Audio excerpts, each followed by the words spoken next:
Yağış doyur pəncərəni, bir də sənin sənsizliyin tamamlayır mənzərəni.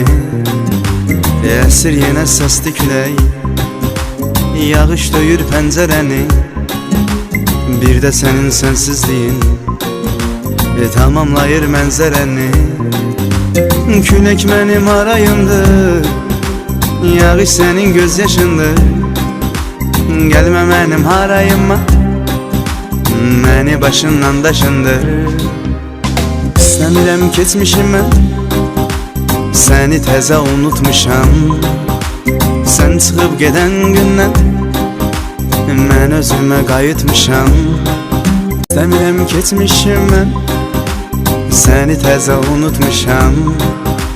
Sən çıxıb gedən gündən mən özümə qayıtmışam.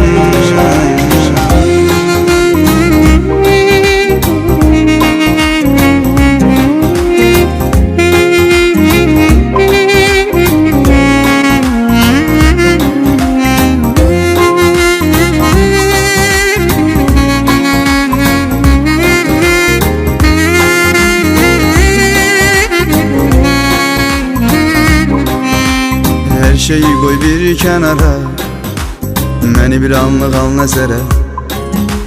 Bir gün tənha çıx şəhərə, gəl gəziyim küçələrə. Hər şeyi qoy bir kənara, məni bir anlıq al nəzərə. Bir gün tənha çıx şəhərə, gəl gəziyim küçələrə. Göz yaşımda kiridibdir ürəyimin ağrısını, hər axtıqca söndürübdür yoxluğunun yanğısını. Barışmışam yoxluğuna, göz yaşımı qurutmuşam. İstəmirəm keçmişim mən, səni təzə unutmuşam. Barışmışam yoxluğuna, göz yaşımı qurutmuşam. İstəmirəm keçmişim mən, səni təzə unutmuşam.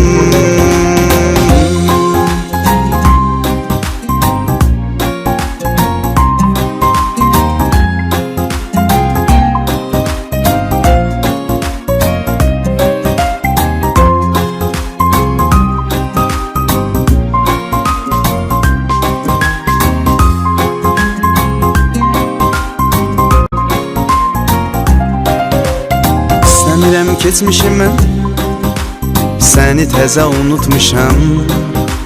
Sən çıxıb gedən gündən mən özümə qayıtmışam. İstəmirəm keçmişim mən, səni təzə unutmuşam. Sən çıxıb gedən gündən mən özümə qayıtmışam.